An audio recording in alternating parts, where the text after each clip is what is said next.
ಗುರುವೇ ನಮಃ. Welcome to my YouTube channel. ನಮಸ್ಕಾರ ರೀ ಎಲ್ಲರಿಗೂ. ನಾವಿವತ್ತು ಬೆಂಗಳೂರು ಟು ಮಂತ್ರಾಲಯ ಹೋಗ್ತಾ ಇದ್ದೀವಿ. So Vande Bharat train booking ಮಾಡ್ಕೊಂಡಿದ್ವಿ. ನೀವು 1 ಮಂತ್ ಅಡ್ವಾನ್ಸ್ನೇ ಬುಕ್ಕಿಂಗ್ ಮಾಡ್ಕೊಳ್ಬೇಕು. ಬುಕ್ಕಿಂಗ್ ಸಿಗಲ್ಲ, ತುಂಬ ಕಷ್ಟ ಆಗುತ್ತೆ. ಮನಸ್ಸಿಗೆ ಒಂಥರ ಖುಷಿ ಕೊಡ್ತಿತ್ತು. ಸೊ ಈ ವಾತಾವರಣದಲ್ಲಿ ಹಾಗೆ ನಾವು ತಿನ್ನೋಕೆ ಚಿಪ್ಸ್ ಸ್ನ್ಯಾಕ್ಸ್ ಏನಾದರೂ ತೊಗೊಂಡ್ವಿ. ಸೊ ನಾವು ನೈಟ್ 8:30ಗೆ ರೀಚ್ ಆದ್ವಿ. ರೀಚ್ ಆದ ತಕ್ಷಣ ತುಂಬಾ ಖುಷಿ ಆಯಿತು. ಅಲ್ಲಿರುವಂಥ ಒಂದು ಪ್ರಶಾಂತವಾಗಿರೋ ಒಂದು ವಾತಾವರಣ ಇತ್ತು. ಸೊ ಅಲ್ಲಲ್ಲಿ ತುಂಬಾ ಗಲೀಜಿತ್ತು. ಸೊ ನಾನು ಅದಕ್ಕೆ ಇದು ಒಂದು ರಾಯರ ಸೇವೆ ಅಂತ ಹೇಳಿಬಿಟ್ಟು ಎಲ್ಲ ಅಲ್ಲಿ ಕ್ಲೀನ್ ಮಾಡಿದೆ. ಸೊ ನಮ್ಮದು ಆ್ಯನಿವರ್ಸರಿ ಸ್ಪೆಷಲ್ ಡೇ ಇತ್ತು. ಸೊ ನಮ್ಮದು ಆ್ಯನಿವರ್ಸರಿ ಸ್ಪೆಷಲ್ ಡೇಯನ್ನು ನಾವು ಮಂತ್ರಾಲಯದಲ್ಲಿ ಸೆಲೆಬ್ರೇಟ್ ಮಾಡಿದ್ವಿ ಅಂತಲೂ ತುಂಬಾ ಖುಷಿಯಾಗಿತ್ತು. ಸೊ ನೆಕ್ಸ್ಟ್ ಡೇ ಮಾರ್ನಿಂಗ್ ಈ ಥರ ನಾವು ರಾಯರಿಗೆ ಸಂಕಲ್ಪ ಸೇವೆ ಮಾಡುವುದು ಫಲಪ್ರದ ಅಂಥೇಳಿ ನಂಬಲಾಗಿತ್ತು. ಸೊ ಅದಾದ ತಕ್ಷಣ ಪಂಚಲಮ್ಮನ ದೇವಸ್ಥಾನ, ಪಂಚಮುಖಿ ಆಂಜನೇಯ ಸ್ವಾಮಿ ದೇವಸ್ಥಾನಕ್ಕೆ ಹೋಗಿದ್ವಿ. ಬಿಚ್ಚಾಲೆ, ತುಂಗಭದ್ರಾ ನದಿ ಸ್ನಾನದಲ್ಲಿ. ಸೊ ಇವೆಲ್ಲ ಪ್ಲೇಸಸ್ 5 ಪ್ಲೇಸಸ್ ಇವೆ. ತುಂಬ ಚೆನ್ನಾಗಿವೆ ಪ್ಲೇಸಸ್ಸು.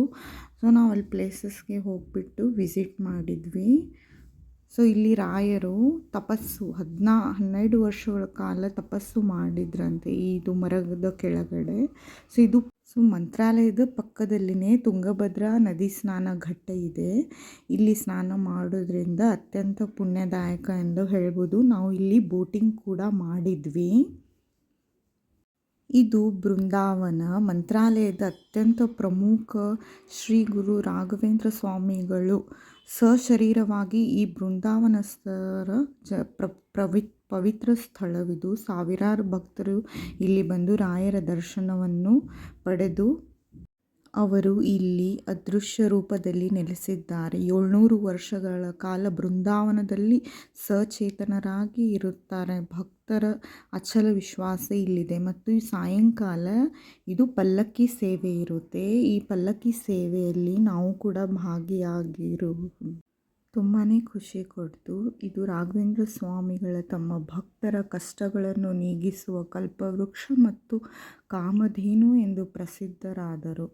ಇದು ಕರ್ನಾಟಕದ ಆಂಧ್ರ ಪ್ರದೇಶದ ಗಡಿಯಲ್ಲಿ ಬರುತ್ತೆ. ತುಂಬ ಚೆನ್ನಾಗಿದೆ. ನೋಡಿ ಎಷ್ಟು ಚೆನ್ನಾಗಿ ಅಲಂಕಾರ ಮಾಡಿದ್ರು ಪಲ್ಲಕ್ಕಿಯಲ್ಲಿ. ನಾವು ಕೂಡ ಪಲ್ಲಕ್ಕಿ ಸೇವೆಯಲ್ಲಿ ಭಾಗವಹಿಸಿದ್ದು ತುಂಬಾ ಖುಷಿಯಾಯಿತು.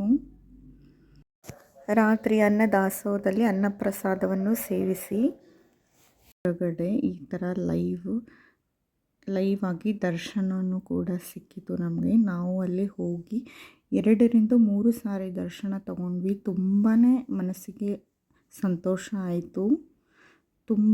ಇಲ್ಲಿ ಸಾಕಷ್ಟು ಜನ ಭಕ್ತಾದಿಗಳು ದರ್ಶನಕ್ಕೆ ಅಂಥೇಳಿ ಬರುತ್ತಾರೆ. ನಾವು ಹೋದಾಗಲೆಲ್ಲ ಜಾಸ್ತಿ ಜನ ಇರಲಿಲ್ಲ.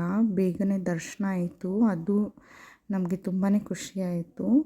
ಸೊ ಇದು ಈ ಥರ ನೈಟಲ್ಲಿ ಹೊರಗಡೆ ಈ ಥರ ತುಂಬಾ ಚೆನ್ನಾಗಿ ಲೈಟಿಂಗ್ ಕೂಡ ಮಾಡಿದ್ದಾರೆ ದೇವಸ್ಥಾನದ ಹೊರಗಡೆ. ಇಲ್ಲಿ ನೋಡ್ಬೋದು ನೀವು. ನೋಡಿ ಎಷ್ಟು ಚೆನ್ನಾಗಿ ಪಿಂಕ್ ಕಲರ್, ರೆಡ್ ಕಲರ್ ತುಂಬಾ ಚೆನ್ನಾಗಿ ಲೈಟಿಂಗ್ ಇದೆ. ಇದೊಂಥರ ನೋಡಿದ್ರೇ ಇಲ್ಲೇ ಭೂಮಿಯಲ್ಲಿನೇ ಸ್ವರ್ಗ ಇದೆ ಅನಿಸುತ್ತೆ ನೋಡಿ. ನೀವು ಕೂಡ ಒಂದ್ಸಲ ಹೋಗಿಬಿಟ್ಟು ವಿಸಿಟ್ ಮಾಡಿ. ತುಂಬಾ ಚೆನ್ನಾಗಿದೆ. ಶಾಂತಿ. ಎಷ್ಟು ಸಲ ಬಂದ್ರೂ ಮನಸ್ಸಿಗೆ ನೆಮ್ಮದಿ ಅನಿಸುತ್ತೆ. ಜಾಸ್ತಿ ಖುಷಿ ಆಗುತ್ತೆ. ಈ ಪ್ಲೇಸಿಗೆ ಮತ್ತೆ ಬರಬೇಕು, ರಾಯರ ದರ್ಶನಕ್ಕೆ ಮತ್ತೆ ಬರಬೇಕು ಅಂತ ಅನಿಸುತ್ತೆ ಮನಸ್ಸಿಗೆ. ತುಂಬಾ ಚೆನ್ನಾಗಿತ್ತು. ಸೊ ನಮ್ಮ ಚಾನಲನ್ನ ಸಬ್ಸ್ಕ್ರೈಬ್ ಮಾಡಿದ್ನಂತಂದರೆ ಸಬ್ಸ್ಕ್ರೈಬ್ ಮಾಡಿ, ಶೇರ್ ಮಾಡಿ, ಲೈಕ್ ಮಾಡಿ, ಕಮೆಂಟ್ ಮಾಡಿ. Thank you for watching. ಇದು ನಮ್ಮ ಬೆಂಗಳೂರು ಟು ಮಂತ್ರಾಲಯದ ಜರ್ನಿ. ರಾಯರು ನಮ್ಮ ಜೊತೆಯಲ್ಲಿದ್ದಾರೆ.